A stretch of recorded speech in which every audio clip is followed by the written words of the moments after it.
CA को direct मिल जाता है, नहीं मेरे को अध्यक्ष बना दो। अरे यार अध्यक्ष मैं तुमको नेशनल लेवल का राष्ट्रीय अध्यक्ष बना दूं, यहाँ आ जाओ, यहाँ पे इन लोगों के सबके सामने उसको अध्यक्ष बना, लेकिन समाज के लिए क्या किया वो बता दो तुमको।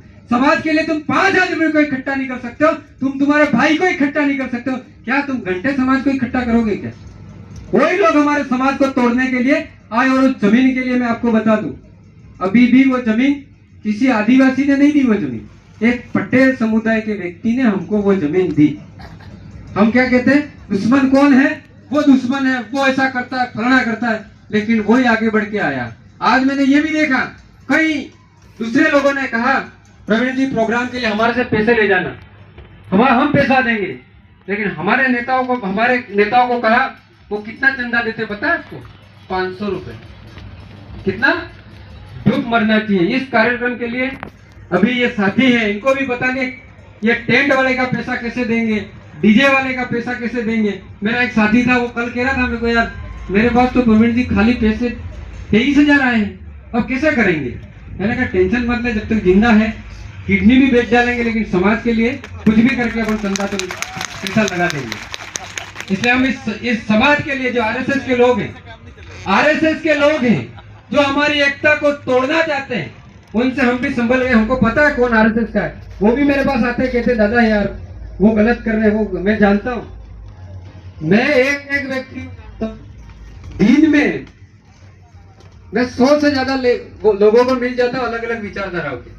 और कई पार्टियों के लोग आके कहते हैं, मेरे साथी बैठे हुए सरपंच में कई हैं, वो कहते हैं यार हम पार्टी में है, लेकिन प्रवीण जी बहुत वहां पे भी सेफ नहीं। दूसरी यानी कांग्रेस बीजेपी कई के भी पार्टी के लोग वो कहते हैं हम सेफ नहीं है। और मेरे भाई क्या कहते हैं पता है? आप प्रवीण जी यार आप ज्वाइन नहीं कर रहे हो यार, क्या है यार, क्या लफड़ा है? अरे भाई ये पार्टियां गुलामी करवाती है, मेरे से गुलामी नहीं होती भाई। मैं किसी पार्टी की गुलामी में पट्टा नहीं पहन सकता। क्यों? क्योंकि अब हमारे यहाँ पे देखा आरएसएस के लोग घुस के 3 जगह प्रोग्राम कराने में कामयाब हो गए, 2 जगह हमारे लोगों को तोड़ने में। उन्हीं ने आगे किया इनको कैसे तोड़ा जाए। और वही लोग मेरे पास भी आए थे, प्रवीण जी अब की बार बड़ा प्रोग्राम मिठी पौड़ी में हमारी जमीन है, वहां नहीं होना चाहिए। मैंने कहा क्यों? अरे अभी नहीं होना चाहिए यार, अभी अपन जमीन खाते हो जाए इसके बाद। और पटेल जी तो कह ही नहीं रहे, और दिन रात ये हमारे साथी दौड़ रहे हैं पीछे पीछे। और मैं ये कह रहा हूँ नौजवान साथियों, कुछ बात नहीं, अगर अपनी जमीन के लिए 20,000 रुपए 20 लाख रुपए कम पड़ रहा है, आप लोग अगर इतने हजारों की संख्या में आ रहे हैं, 20 लाख रुपए क्या इकट्ठा करने में अपन को पसीना आएगा क्या? अपन 5 दिन के अंदर 20 लाख रुपए इकट्ठा कर सकते नहीं कर सकते? आपका 100 रुपए का पेट्रोल ही देना है, 100 रुपए एक दिन कहीं गाड़ी लेके नहीं जाना। अगर आप ग्राम सभा के लोगों से मैं यही कहना चाहता हूं, अगर 20 लाख पूरे नहीं होते हैं तो हम लोग बहुत बड़ी मुहिम चलाएंगे, आप टेंशन लेने की जरूरत नहीं है। जिस तरीके से इस कार्यक्रम के लिए आप डर गए थे कि ये कार्यक्रम होगा कि नहीं होगा, और कई लोग कह रहे थे मेरे को कि प्रवीण परमार का कार्यक्रम है। अरे भाई 2016 में हम लोगों ने स्टार्ट किया था, तो हम लोग ही करवाएंगे, दिक्कत नहीं है। कितने आएंगे मेरे साथ, कितने चले जाएंगे, कितनों को सिखा के भेज देंगे। मैंने अभी एक ट्रेनिंग और स्टार्ट कर दी, नेता बनाने की फैक्ट्री भी मैंने स्टार्ट की अभी। और कई साथी उसमें प्रशिक्षण में आए थे, उनको पूछना बिहार का आदमी या सरेरा में प्रशिक्षण लेने आया था कि नहीं आया था, पूछ लेना। एमपी का आदमी यहाँ प्रशिक्षण लेने आया था कि नहीं आया था यूं। लेकिन हमारे लोग पहचानने में गलती कर रहे हैं। तो इन साथियों से ये जो है इनका कंधे से कंधा मिला के सपोर्ट करें। और कई साथियों को ये भी बताना चाहता हूं, आपकी जब जरूरत पड़ती है तब आपको समाज याद आता है। आपकी जब जरूरत पड़ती है, जमीन जा रही है, आपको समाज याद आएगा। और समाज के नाम से अभी मैं बताता हूं, कई जमीन हमने बचाई, समाज के लिए एक टुकड़ा देने के लिए तैयार नहीं है। मेरे अभी एक साथी थे दूसरी विधानसभा के, डूंगरपुर के, और कागदर का उनके रिलेशन में थे, मेरे पास आए, कहते हैं कि भैया हमारी जमीन, मैंने भी तहसीलदार और एसडीएम को दादागिरी मार दी कि एक महीना का टाइम, जमीन में अगर एक आगे भी पैर रख दिया देख लेना कौन लेता है। लड़ाई मेरे को भी पता नहीं, कागज में वो जीता हुआ था, दूसरा था वो। फिर वो इतना डर गया आगे वाला, आधी जमीन हमारे भाई को देना है। तो हमारे भाई क्या बोले पता है, नहीं प्रवीण जी मेरे को पूरी जमीन चाहिए। फिर किसी वकील के चक्कर में आया और एसडीएम ने मेरे को बुलाया, कहा प्रवीण जी मैंने आपको 1 महीने का टाइम दिया था, तो साहब आप एक बार आओ। और मैं जब एसडीएम सोचे, मैं गया गेट में, वो नहीं पहचानता, अपने को कहाँ पहचानेंगे, हुलिया तो अपना नेता टाइप है नहीं। मैं खड़ा रहा, मैंने कहा कि कौन प्रवीण जी, आप मैं क्या? तो आप तो फोन पे बहुत ज्यादा धमकी दे रहे थे यार। मैंने कहा साहब धमकी नहीं दे रहा था, गरीब की जमीन जा रही थी, बोल दिया। तो वो लोग भी क्या आप देखते हो, जमीन लेने आके हमसे मदद मांग ली, लेकिन पता नहीं दूसरे गैर आदिवासी कोई लग गया, उसके साथ चले गए, पूरी जमीन जा रही है, मैं भी बचा नहीं सकता, पूरी जमीन जा रही है। तो ऐसे यहाँ पे भी कई साथी हैं।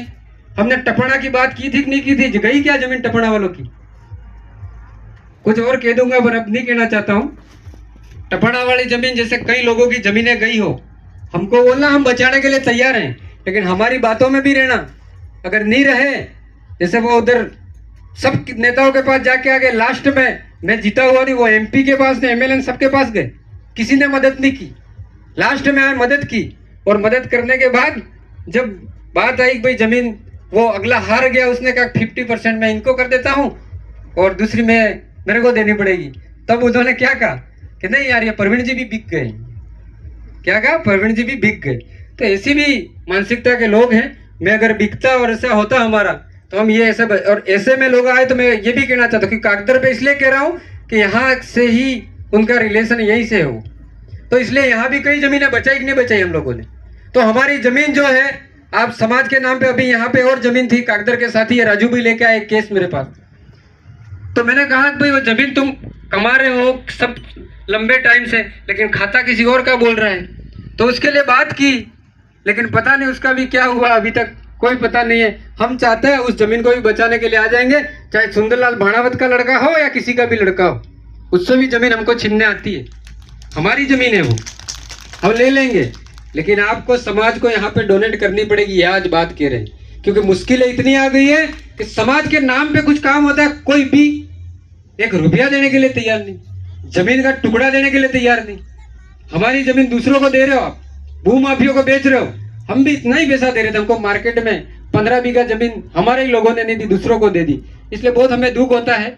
अगर समाज के अगर कुछ जरूरत पड़े, आपको खून की जरूरत पड़ती है, तो भी ये नौजवान बैठे हुए ही ग्रुपों वाले, ये फर्जी लोग नहीं है, अपने खून देने के लिए तैयार हो जाते हैं। तो इन लोगों का ध्यान रखना है। मैं कुछ गलत बोला हूँ, लंबा बोल गया तो माफ भी चाहना, लंबा इसलिए बोलना पड़ा। अब की बार हमें साथियों ने कहा था हर बार कम बोलते हो। और कार्यक्रम, एक चीज और बता दूं कि मैं बोल के बैठ गया और आप उठ के चले जाओ, ये फिर मेरे को नंबर नहीं देते जल्दी।